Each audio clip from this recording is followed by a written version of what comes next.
Hello, everyone. Thank you again for listening to our next. This is our next episode of It's Gonna Be Okay. I have today a very special friend. He's come all the way from Boston because we are in Los Angeles to do comedy. Casey McNeal. Hey, it's me. I'm here.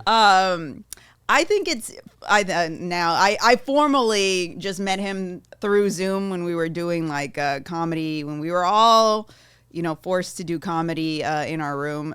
Yes. In any room. In any room, in the living room, in the closet, in talking to ourselves. To me, it was regular because that's all I do anyway. But we were all forced to join forces and do Zoom comedy. That was the scariest thing. But I have met some incredibly interesting and talented people, and Casey here is one of them. Hey, thanks.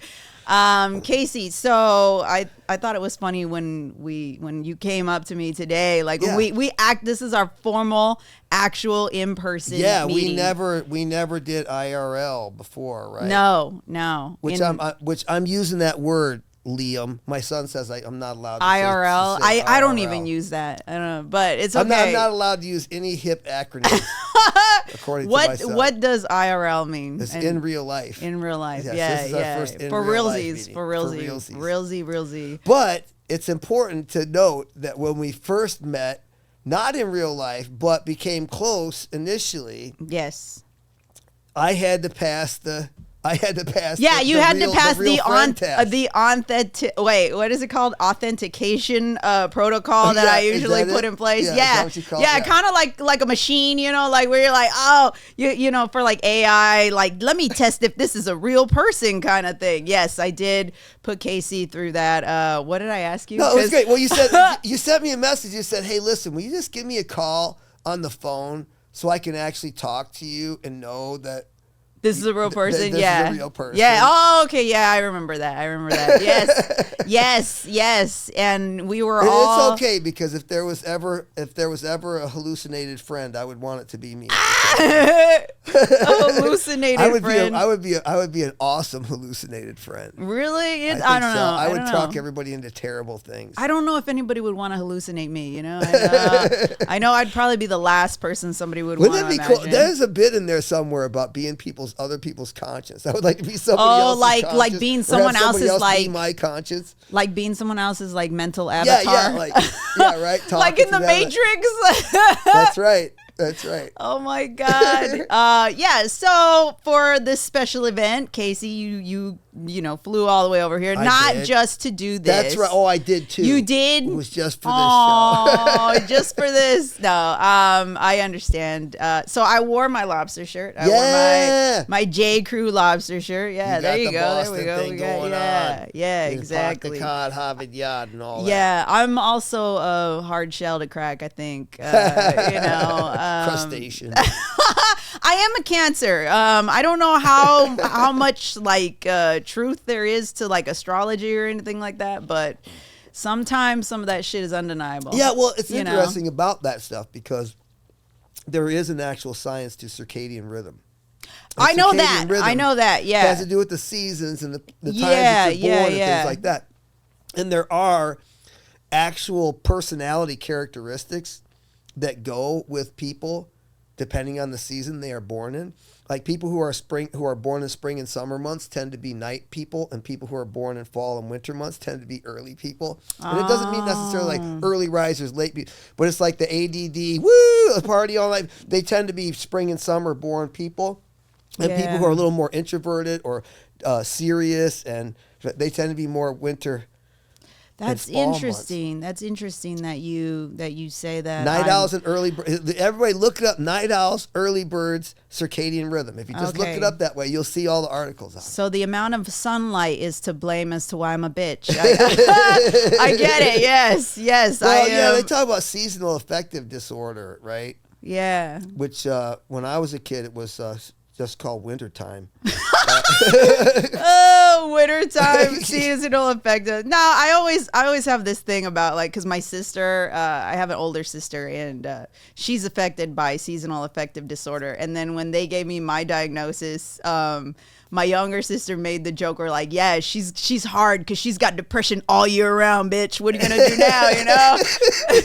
And I was like, we're not competing over who's most depressed in the house, okay? Yeah, right, like, right. That's right. That's funny. But yeah, that's funny. You know what? I never took into consideration our circadian rhythm, but there is. I mean, I know that there are formal studies. But in as much as there is circadian rhythm realities, that ties to sort of the months of the year and the way they drum up personality traits and that. So I mean, maybe, you know, when it comes to and the moon, we're definitely affected by moon phases and things. So there may be something. There might, you know. I mean, I'm not going to live my life according to it. No, no. But I also considered, like, I thought like maybe it had to do with like scarcity of food. Oh, I think personality trait came from that as well. I don't know, like availability of resources. I always took into consideration that, because someone came up to me with this thing, because they actually, you know, have you ever heard the Farmer's Almanac? Oh yeah. Okay, so that I was raised in Michigan. Yeah, well, obviously, yeah, but apparently farmers do farm according to like moon phases and things like that. And I thought, oh, that's interesting. I wonder if that also has an effect on the way we see things in life. It has to, because we all listen. If the moon can make the ocean, that's true, rise and fall, and we're 99% water or whatever. Yeah, there is a magnetic gravitational force to everything. I see it. You know. Especially when I was like 100 pounds heavier, there was a magnetic gravitational force around me. Oh, that's great. Yeah, no, oh my God. Okay. So, Casey, we can find you at Casey's Comedy on Instagram. That's right. It's Casey's Comedy everywhere, pretty much. I tried to be consistent at with Casey's the brand. Comedy. I love you, Casey. You're, you know what? You were a huge supportive person for me when I was going through a lot of difficult things, especially a breakup. You know, like I know. Yeah, there was. I like to be there for that. Yeah. You know, you're kind of like another dad that I had, you know, but like 3,000 miles away from me, like that kind of dad, like a long distance dad. Well, it makes it.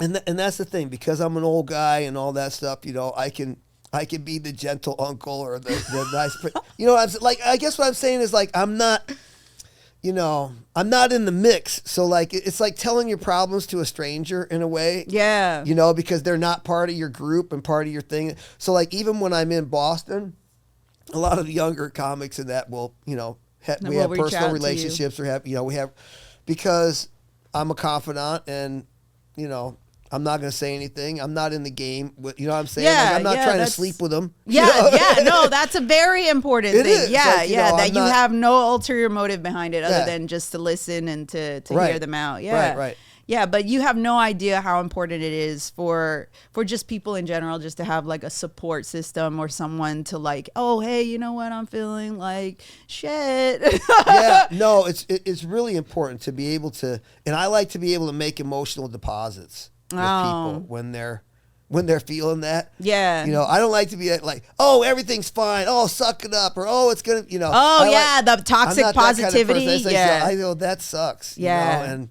you were very real. Tell me more about that. Yeah, really you were very real about everything that you told me, and you know, some of it did hurt. Where I was like, yeah, this is just it's a hard pill I'm gonna have to swallow. But yeah, I mean, it was true. It grounded me. You know? I'm glad. So yeah, I'm glad. Yeah, it's perfectly selfish on my part, because I don't feel good about myself unless you're helping someone else. Yeah, kind of. Well, you know what? It's sort of like that's a religion to me, if it makes sense. It's like I don't know from what I know about.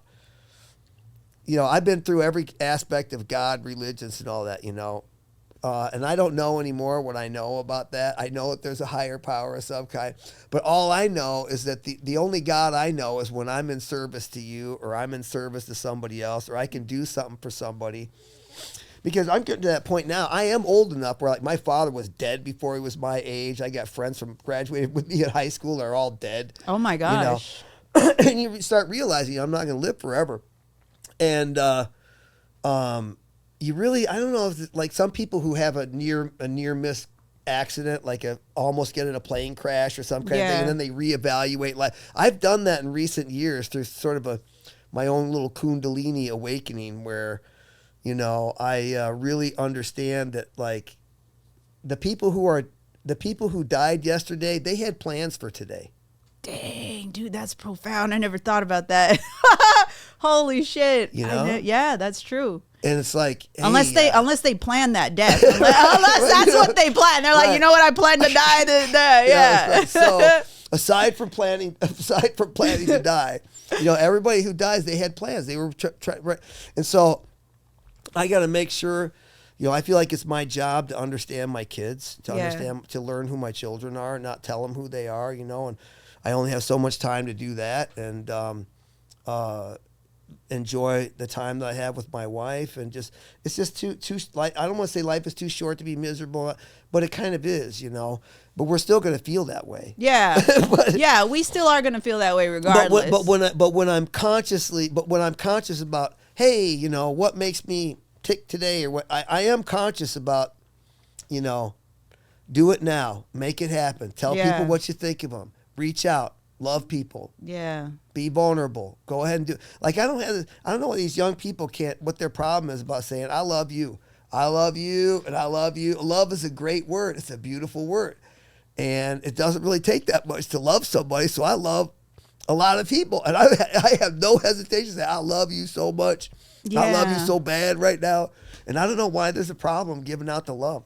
Oh, I don't know. I'm still trying to figure that out too. Cause there's certain people where I'll be like, I don't know, do I really love this person, or am I just saying this because of, you know, like, I don't know. It depends on the situation. Well, yeah. I mean, you got to tread lightly when you're talking about, you know, Loverland and all that stuff. Yeah. Yes. About who, when, and who you're delivering it to. Yeah. Those big words of that. But I mean, as far as just like, hey, you know, I love you.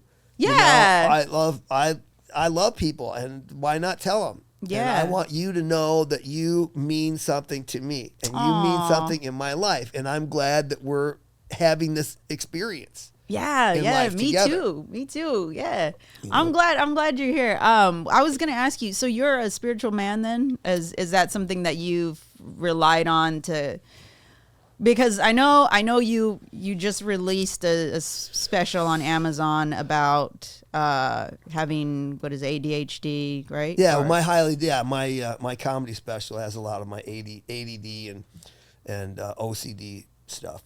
Okay. But there. So you have been to therapy, you have. Yes. Okay. I also have something which is not in that tape because I haven't figured out how to joke about it yet, I guess. I have what's called rejection sensitive dysphoria. Well, that's something I think a lot of people go through. I think a lot of comics have it, and it's a weird thing to have. Like, some comics you can tell, like the guys who, like there's this kid who gets off stage. He does a set every time. He's a young guy, and every time he gets off, he bawls. He cries his head off because he didn't have the set that he wanted to have, or whatever. So he takes disappointment like super seriously. That's like RSD, so that's rejection sensitive dysphoria. That's what they call it? I thought it was called perfectionism. Yeah, that's funny. I thought that's like what that was. I didn't know it had like an actual. No, it's like when you go around going, man, when you start thinking that people think things about you that they're not even thinking about you, and you start thinking, man, they don't like me, and I don't think they like me, and you know. When really? Yeah, you like perceive these negative things that are going on that aren't really happening. Oh, that's interesting. Yeah. I think I have a little bit of that, but like it's probably like paired to like the disillusion and the visions and grandeur and like kind of hallucination. That's a whole different thing though. You know, that's because like I feel like a lot of illnesses will kind of, you know, a Venn diagram. So they'll have like, so they'll bleed into others. They do. A lot do. Especially symptoms and that sort of thing. Yes. Too, which is why.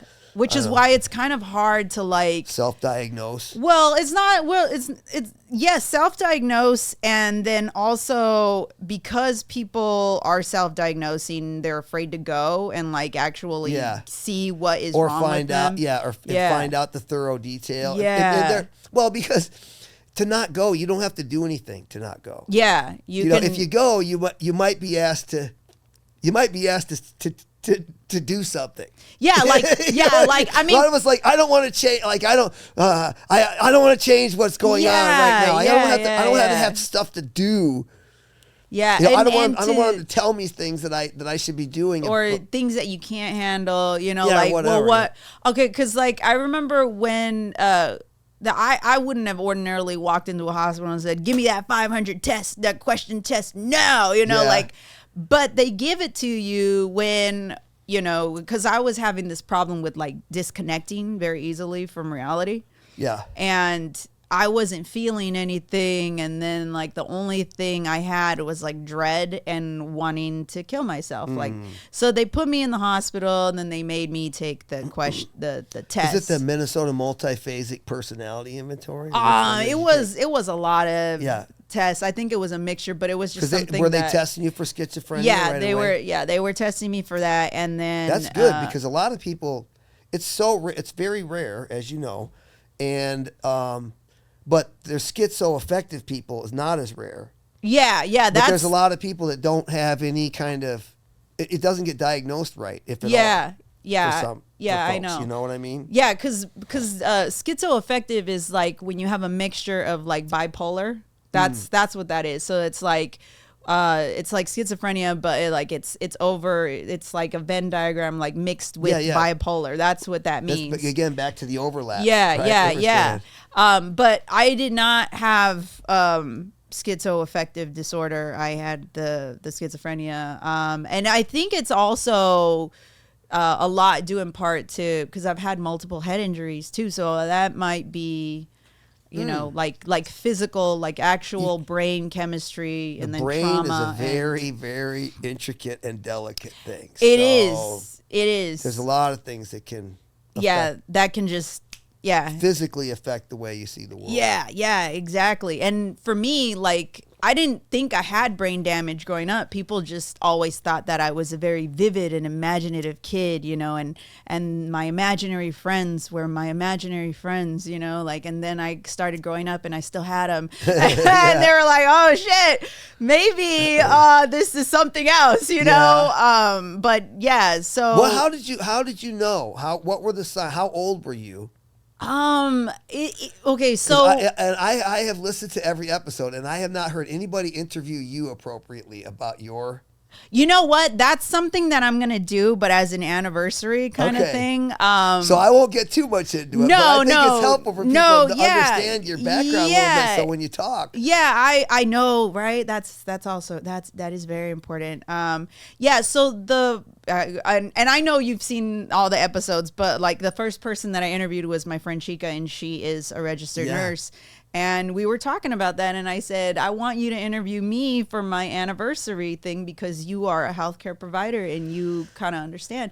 And she's just somebody that I've been able to easily talk to about this. She has a really nice way. Yeah, because, well, not only that, she directly deals with those kinds of patients, you know. She, so I think she has like insight, like actual working insight. For clearly. You know, but she's also a comedian, so that makes it even more, you know, like we can riff off of that. Right. But no, it is interesting. I have not actually formally like gotten into it. I guess maybe if you saw my stand up, then, you know, you'd understand. But I guess when I was a kid, it was just like, oh, she's in her own world, you know, like that kind of thing. So how old were you when they first said this? How old was I when I was first diagnosed? I was 20 years old when they diagnosed me. Yeah. So you're an adult for all. Well, no, I wasn't. I remember I was 19, but I was getting in my 20th year because I was tested in March and my birthday is in June. So it affects things like ADHD, OCD, whatever, not even in the same ballpark as schizophrenia. But I didn't diagnose any of my stuff until I was like in my 40s. Oh yeah, no, it was very early because it was hitting a point where it was becoming very debilitating for me to like function as a person. And I think that's where like the disassociation, like the just separation of just like I would just like, you know, and then it was almost like I would go into a trance like, and then I would come back. You know, it was a really weird, kind of bizarre thing. I never had a chance to ask somebody with schizophrenia if they saw the movie A Beautiful Mind and what they thought of it. I thought it was, I've seen that movie. I mean, everybody's situation is different. It is very romanticized. Yeah, right. I saw that. The one that's interesting the way you put that. And my sister watches all those movies with me because, you know, they see it from the outsider's perspective and they're like, yeah, it's just kind of fairy tale-ish almost. Although the thing about recognizing patterns, that's a thing that I would obsess over. I was obsessive over patterns. Like there was a point where if I saw like a pattern on like a chair, I wouldn't sit there. I would be like, no, we need to get out of here. This is it's gonna devour me. You know, it was like really weird, like kind of superstitious thinking. And that's where a lot of the hallucinations would come from, would be like the superstitious thinking and like that. No, that's really interesting. I understand very well what you're saying. And so thank you for putting it that way. Like if like you see something like, you know, a pattern or whatever. It would freak me out. Just like, I would just go, you know, like, I am oddly enough, I am really good at math. I don't know if that has to do with schizophrenia or if it's because I'm Latino and like, like math is our language. I don't know. I think, cause I know it's genetic. I know that from like both parts of my family. I know it's genetic, but I don't think they had like a name for it back then. They just said, oh, well, she would run away and then come back, you know, like, because my dad had an aunt that would behave the same way as me. And well, this was in Mexico. And so she would just run away and then she'd come back. And then one time she ran away, she came back, she was pregnant, you know, and then they were like, and it wasn't a good story. It didn't end well. And I think it's just like having that mind where like, now what I've learned to do is I've learned to like get jobs that work with, you know, my structure, like the way I organize things in my head. So like, you know, I think my dad has it, to be honest, because he's a driver too. And he tells me things, you know, and I'm like, Dad, that sounds like schizophrenia, Dad. I'm like, I don't know. I'm not an expert, but it sounds like something I go through in my head. And then he'd be like, yeah, I talk to myself when I drive. I said, Dad, so do I, you know? And he's like, yeah, but we're different. I'm like, but you're my dad. I don't know. Like, you don't like being around people either, you know? Like, you prefer solitary confinement. But it's just like seeing those things, like maybe he has a better way of dealing with his emotions. Like emotional regulation also is a problem too. Yeah. At least it was. I found a way for me, emotional regulation for me at least. I work out a lot, so that that helps me. It helps so much for people. Like my workout motto is no pain, no pain. So I don't do it. So you don't even do it. You're like, nah, yeah. No thanks. But the fact is, when I walk, like walking is the thing I do, and my wife will get me walking. When I'm walking with my wife, I start getting creative. I start thinking all kinds of ideas. I get fresh feelings. I get good. You know, you get the juice. You know, and I think oxygenating your blood and just, you know, giving yourself that kind of physical nourishment is giving your brain that's important. Good stuff. Plus, I imagine, I don't know if routines help you. They do. Also, now that you mentioned routine, like having a regimented sleep pattern, that helps so much, because I notice that when I don't sleep, I'll be so stressed, and stress is a huge trigger for like a lot of the kind of negative symptoms of the illness. Yeah, of course. You know what I mean? It just makes me like, I don't think people understand like how quickly I can go from like 0 to 100, you know, with like the symptoms. So I have to like slow it down. Like I'm a little bit more sensitive than other people, you know? So I have to like put little things to like slow me down before I get to that point. So like, I have conscious things I put in the way also. Tell me yours. I usually, before before, like I had a problem like recognizing, is this reality, like Right, kind of right. thing.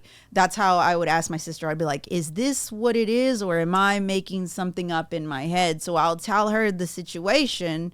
You know, it's usually just people that I know that are going to be direct with me. Right, you know? right. Yeah, so they don't speak.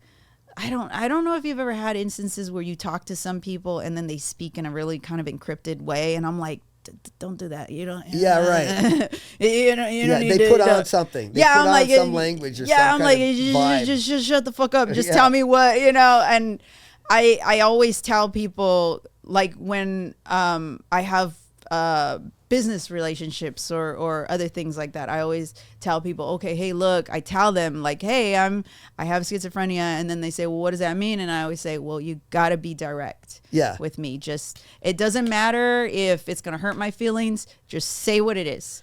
And you know what might actually, I don't know if I don't know how I say it, this helps. I draw similarities between my in-laws, who my mother-in-law has early onset dementia. Mm-hmm. And she is just, not with it all the time, kind of, but she's very busy. So she's very busily sort of out of it. You know what I'm saying? And, but like somebody with an Alzheimer's, with her, I can't get upset. I just have to continue. No, that's not your sister. That's your daughter. Mm-hmm. You know what I mean? Like, you just say it. Yeah. You don't have to put on that's anything. exactly. That's what exactly what I mean. When she like, go, where's my sister? I go, oh, that's not your sister. That's your daughter. Yeah. She's at work. You know, so I just very straightforward correction, and. Yeah. But getting back to the thing that you were talking about, comparing it to the movie. I think the movie, and I didn't see this movie. My sister saw it, and then we saw it together. Have you seen The Soloist? No, I haven't seen it. It's with Jamie Foxx and That's Robert. new, right? Yeah, well, not too Pretty new, but it's Jamie Foxx and Robert Downey Jr. Okay. And so it's a movie about this Juilliard trained celloist. He's a brilliant celloist. He comes to Los Angeles, though, and becomes homeless, and he's living in the streets. And a guy who writes for the Los Angeles Times sees that, because I guess he does a lot of like articles about Skid Row, so he sees that there's this brilliant celloist living on Skid Row, right? And he starts following him around, and like it's just the whole movie about him exploring like his background and why he's homeless and that sort of thing. But I think it's beautifully depicted because it shows a lot of the parts of, what it feels like to be inside the head of someone like that. Yeah. Like, or inside my head, but not in a way where like, cause I don't play the cello. I don't play an instrument, but like what it feels like kind of going through that emotional. That's why I liked that movie, The Joker, for that reason as well. Yeah. That has a lot of it too. Really get insight. And I hope people bring away from that the message they're supposed to about the broken healthcare system. And you know what I mean? Yes, and you know what? Hey, the guy can't get his pills. Yes. So now he's off the deep end, and he's, you know what I'm saying? Like you're. Society's creating him, and then damaging him, and then like reprimanding him too for not getting the help that he needs. Right. Yeah, it kind of reminds me of Utopia. Where like how can you punish a man for laws that he didn't know existed, right? So that's what we're going through right now. We're kind of going through like a dystopian, utopian kind of idea, where we're living in like, oh well, this is the way it should be, but nobody's explained that to anyone, Mm-hmm. So anyway, there's so much to go through. There is so much, huh? But what I wanted to touch back on was, so you were in emotional support for me. What do you derive your support from? Because I know you mentioned that you have, you kind of touched on the spirituality, and I've never really spoken to anyone about their spirituality, if that's even a thing for them. I don't know. Yeah, I guess it is. And that's the way I think to just put it, because I don't like things that religion does to to controlling people and stuff like that. It's just about feelings. Okay, so you're not like it's not organized. It's not organized. I have been in that, but not anymore. Yeah. No, I don't want to say I'm lost soul. So I'm just saying, like, my religion to me is doing what I did for you. Okay. What I'm saying? Okay. That's okay. I understand what you're saying. I was like, so we're gonna talk about Christianity or something like that. No, yeah, I wouldn't presume to start a conversation. That's funny because I have an uncle when they, I guess people kind of knew when I was a teenager that like something was off, and my uncle was kind of like, oh, you should go to our church, that kind of thing. And then later on when I got diagnosed, he was like, yeah, you should really come back to our church. And I was like, I'm not going to church. What the fuck is wrong with you? You know what I mean? I'm not going to do that shit, because I got kicked out of catechism when I was like, I didn't even get, I got baptized because that was a thing, because my parents are Catholic. Yeah. But then when I've done it twice. Yeah, but then when they put me through catechism, I got kicked out because I was asking too many questions, and they're like, we can't handle this. What the fuck, Like, how old is she? She's like 7 or something. Why is she asking these questions? Like what? Just go through it, And then I guess I was like riling up all the other kids or something, like just like, well, why is this and why is that and this and this and that? To the degree it works for people and it helps them they gain comfort from having answers to questions that life doesn't answer on its own. If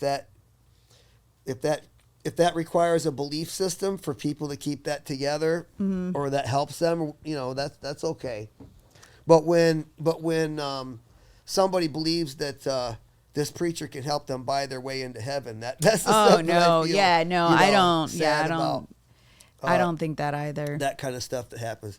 When I like my ADD and OCD wasn't, like I said, diagnosed until I was old, and I think the thing is when your illness becomes it debilitates your life, like an addiction does. Like when the addiction makes it so you can't go to work, the addiction makes it so you can't do the normal things you're supposed to do. There's a problem that when you're disrupting what would normally be a routine to have drugs. So it's kind of the same. Sort of thing, like when your mental illness is like tripping you up. Well, I had learned and mastered coping strategies my whole life because I didn't know these problems that I had. Like I said, I remember still being with my wife and saying, yeah, I'm eccentric.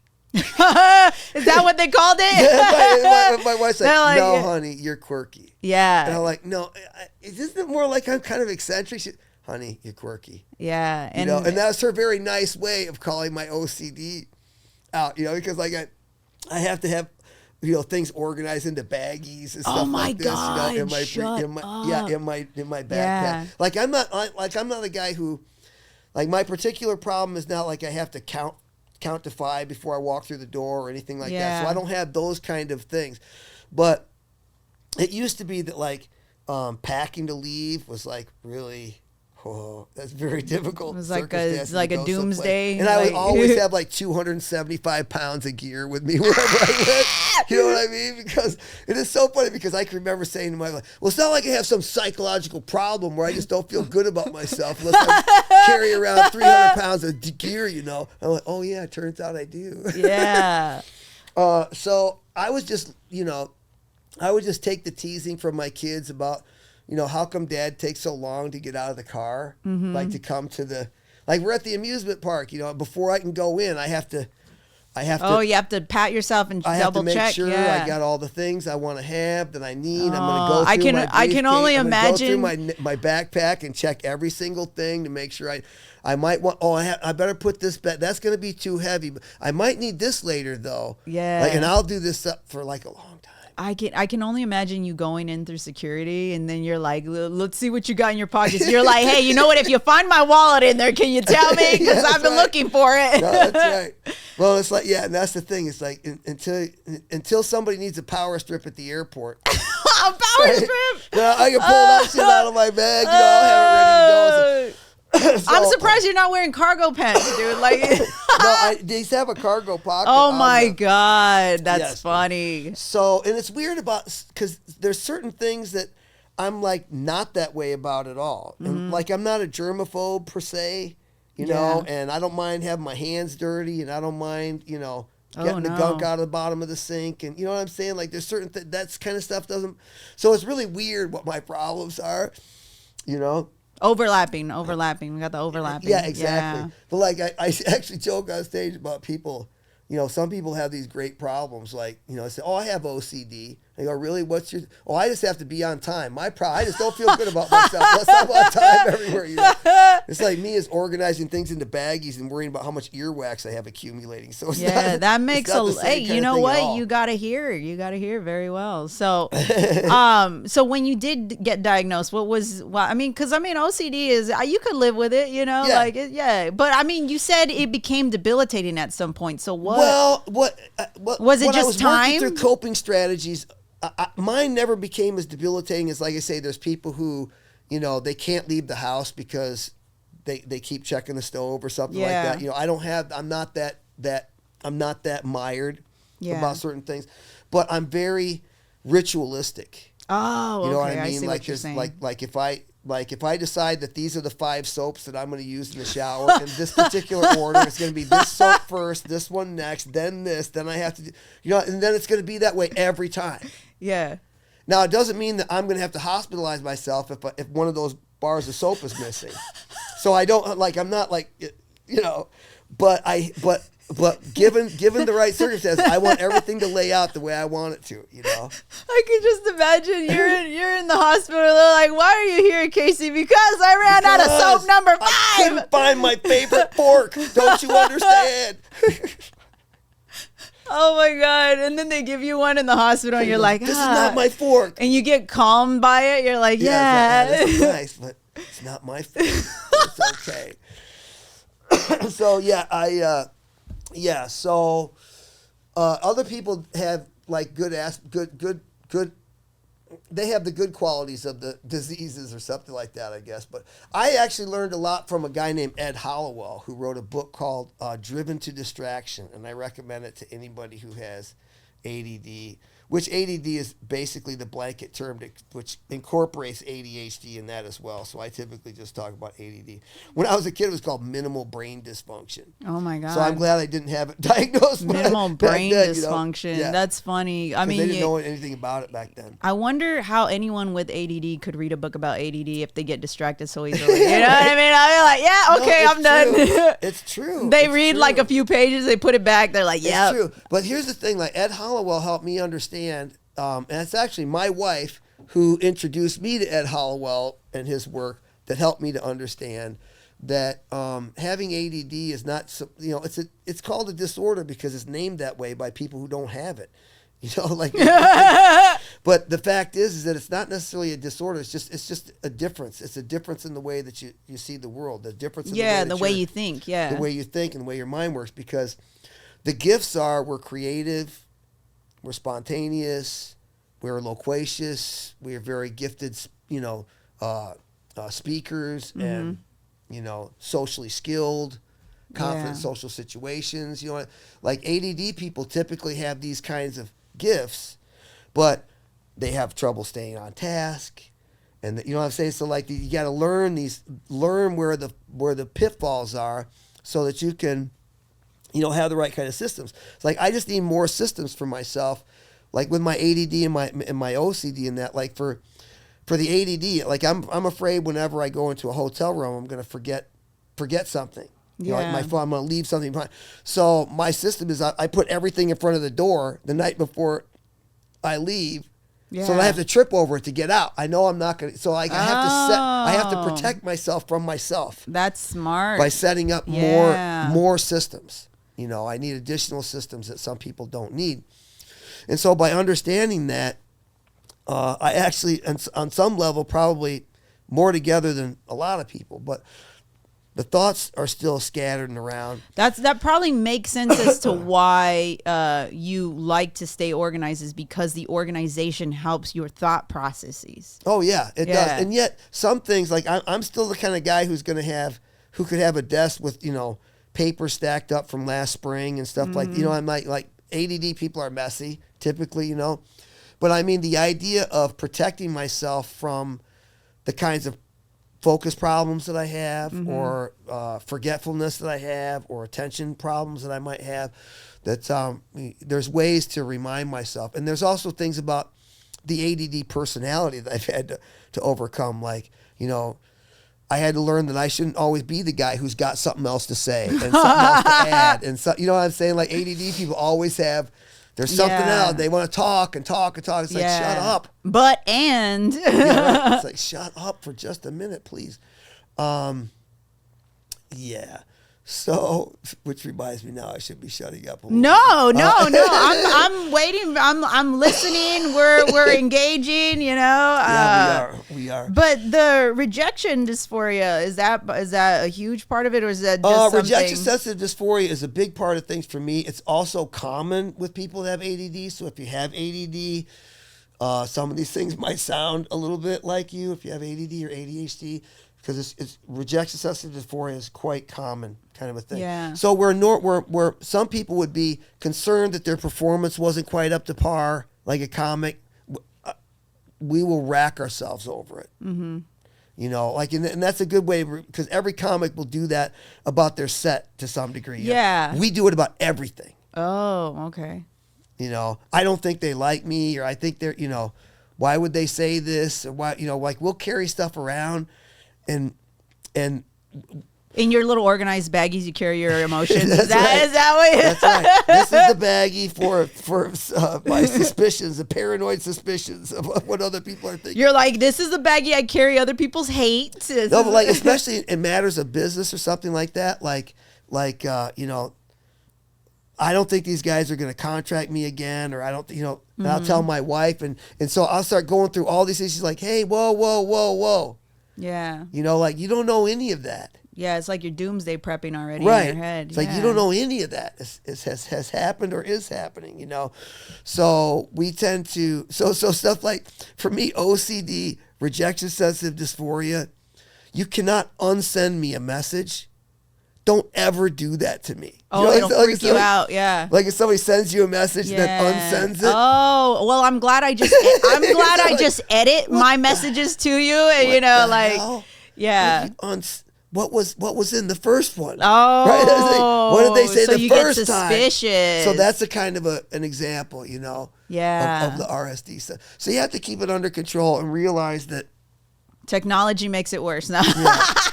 Well, and I'd say, talking about, this is one thing that really helps me, and it sounds smarmy, but it does. Talking about everything's going to be okay. Mm-hmm. I learned, somebody told me this expression maybe 15 years ago, and I remind myself all the time that everything turns out okay in the end.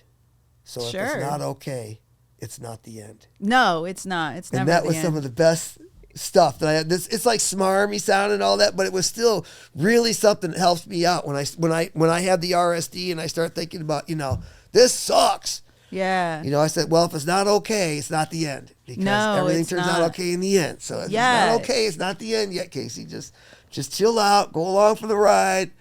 I think that's funny, because I'm very cynical when it comes to like encouraging banter. Like when people give like words of encouragement, I'm always like, I'm still very cynical about it. So like, I don't blame you, because that's why I said saying stuff like that. Like I tried to qualify and go, it's smarmy sounding and everything, because it's not. It's so, I don't want to say it's shallow, because they mean well and everything, but when people do that, there's so much to be happy about though, all that kind of like telling you why are you so sad? Why are you being sad? When it's like you don't. And then it's like, illness. and you're like, well, you're not listening to me, first of all, okay? That's why I'm sad, all right? Right. And second of all, shut the fuck up. Why are you smiling so damn much, you know? Right. Put those bones away. why are you rubbing your happiness in my face, you know? Exactly. If you just have to do it this way. You just have to get up and get out there. Just no, I don't think you're like, understand. You're like, I think it's for some people, this obviously we're gonna go back, the cliches, you know, it's easier said than done, obviously, but you can't do that with emotion, you know, like there's steps you got to train yourself, because that comes with the level of thinking, right? That's know? why there's I don't know, you know who Rodney Norman is? No. He's a comic. He's a great comic. He's got really like crazy gray hair and a big beard, and he's kind of a prophet. He's kind of like this sort of a hillbilly prophet kind of in a way, you know. And he gets up and he'll do these things. We're like, hey, listen, it sucks out there, but look, you made it this far. So like his words of encouragement are like really keeping it real. He's like, yeah, it really sucks, but you know, go do some stuff. Who cares? You know? So you really speak. You should check him out, Rodney. Yeah, I mean that sounds good, because I know like they always every single like therapy waiting room, they have like those like something of those signs like when the going gets tough, the tough get going. Winners like, never quit and quitters never win. Yeah, some shit like that. Or you would stand a sign like, "What's the use? We're all gonna die anyway." Yeah, or like, you know, just hang in there. I'm like, that's not the kind of encouragement you give to somebody who's suicidal. Just hang in there. Like, no, that's first of all, that's kind of fucked up. Okay, that just is kind of fucked up. You're like, yeah, are you trying to tell me to do something? That's you know, funny. Like, no. That's funny. Yeah, no, I am incredibly cynical about because I don't know.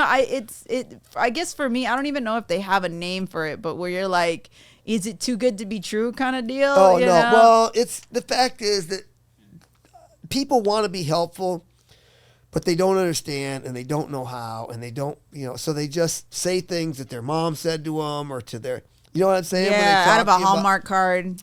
Yeah, kind of just like because they don't have your problem, and they don't even or they don't help you with your problem, or they don't want to like sit down. They don't want you to have your problem. Yes, because it hurts them to listen to you talking about it. Yeah, even if you're not talking about it, it's like it's more convenient to them if you're not having these problems. Yeah. So exactly. Get over it. Yeah. On, you're like, what? Like, why can't you just tell me, hey, I'm not in the emotional capacity to listen to what you're saying right now? Yeah. That would be accurate. That if I was a person and someone was telling me their shit, I'd be like, oh man, I'm not in like the brain zone. Available. Yeah, I'm not in the brain zone to talk about this with you right now because I'm going through something myself. Yeah. If someone said that, I'd be like, that's a very direct and accurate reason. Yeah, thank you very much. Thank you for telling me. I won't bother you with this. I'll go and find somebody else. You know, like it's not gonna. I'll go find somebody else to complain to. You know, like that's but no, it's just that people will like to give you like weird kind of generic blind leading the blind statements, you know, and I'm like, this isn't helpful at all. What are you saying?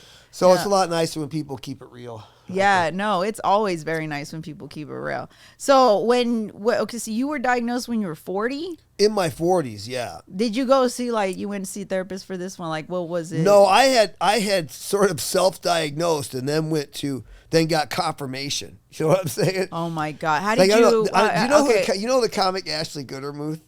Yes. She has a very funny joke about have OCD. It's undiagnosed, but I checked 37 times. Oh my God. That's very accurate. You know, it's one of those things where I'm pretty sure I knew what I had because my wife was like, listen, this is what you got, brother. But what did they tell you, like, how to deal with it? Like, what would they say? Because, I mean... most of them are about prescribing something, you know. Prescribing a medication. Yeah, prescribing like Adderall or Ritalin, stuff like that, you know. Can't you just like drink? Can't you just like, pound a cold brew and you'll get the same effect? I don't know. I feel like when I pound a cold brew, I'm like, I'm not talking about beer.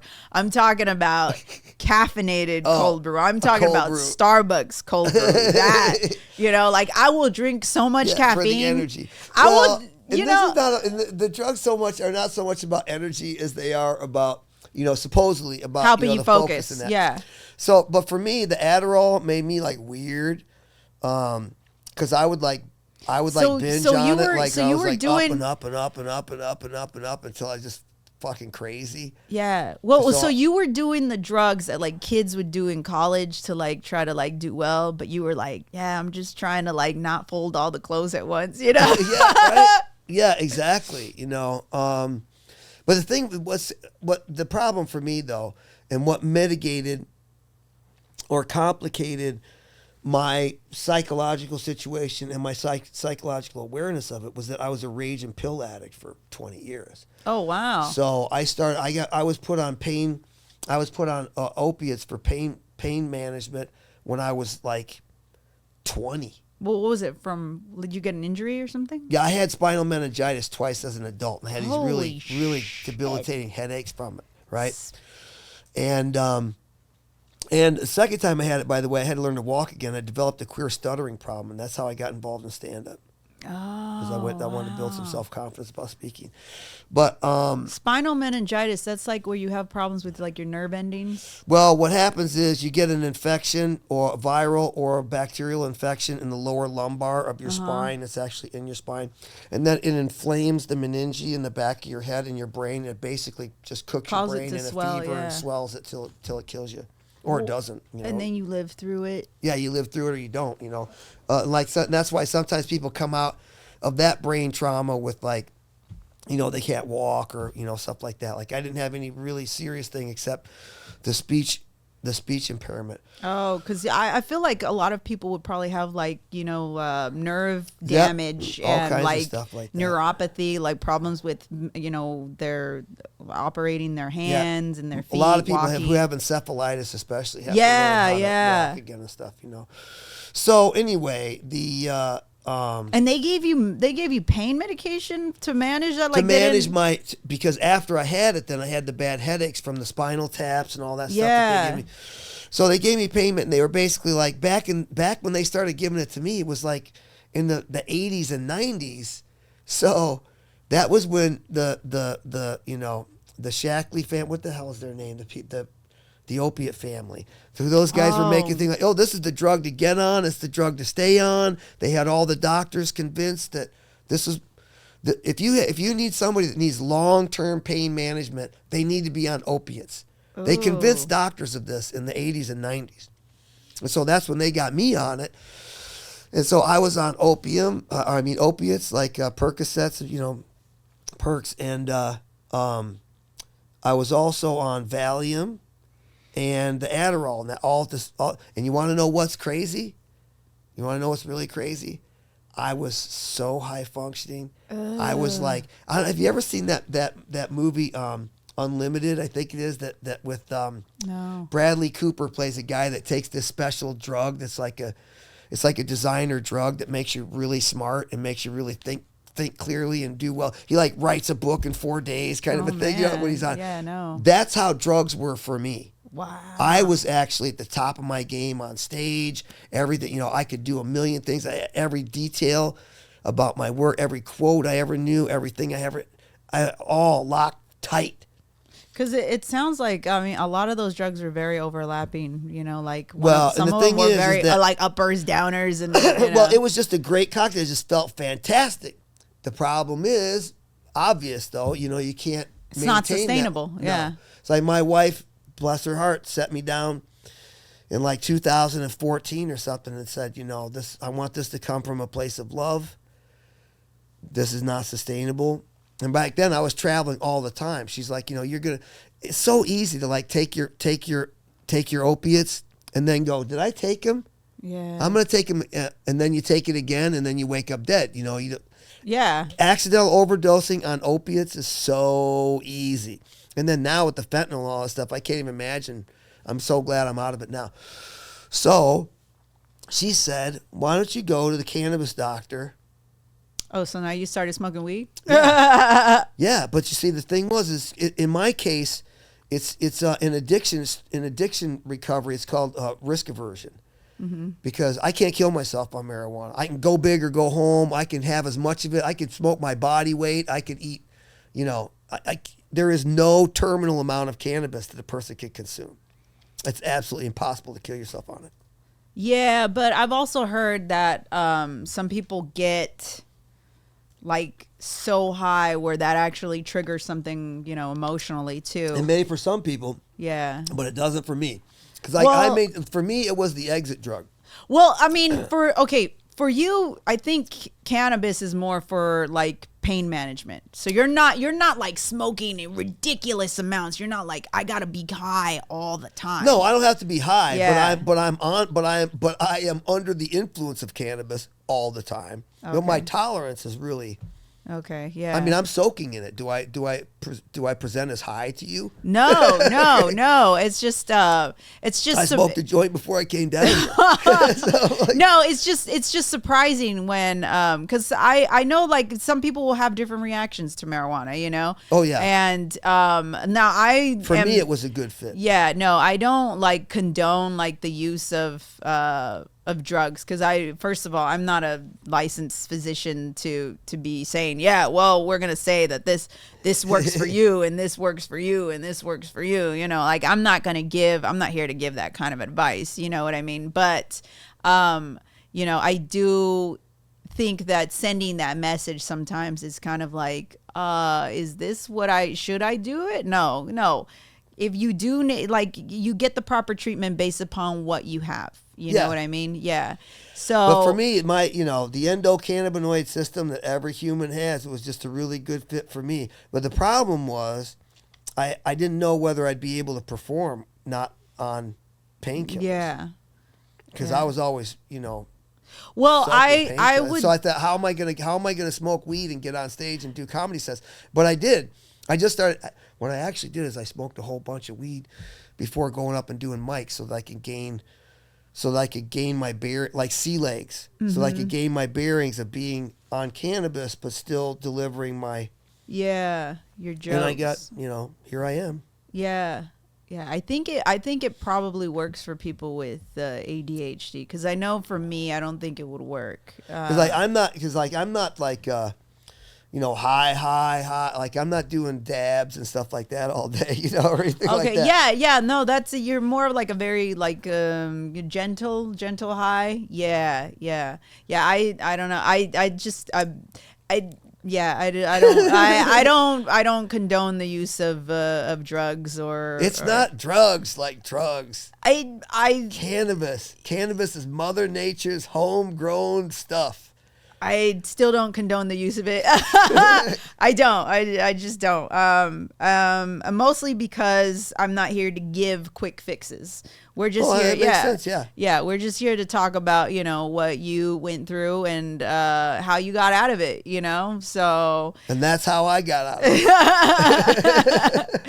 That is how you got out of it. Because I always think it's very strange. Like I've had people message me to do this podcast in particular, and they're like, I have a cure. And I'm like, no, you don't. Just shut the fuck up. There's no cure. Yeah, there's right. only ways to strategies. Yes, absolutely. There's only management strategies. And he was like, I think doing like mushrooms and stuff like that would help. I'm like, dude, I'm not trying to sell everybody snake oil here. Yeah, okay. Right. Like I'm not doing that, but for you, I'm glad that, cause I think now I'm not like, I probably would not be here. Yeah. Well, I'm not downplaying Opiates the use. would have killed me 5 years ago. Well, obviously, because they have to be processed by like your liver and things like that. That's not, you can get cirrhosis, and see, this is the reason why I don't condone the use of drugs, because there's all kinds of reasons why someone would have to take what they take, because if they have like underlying health issues, I'm not going to be like, oh yeah. And then,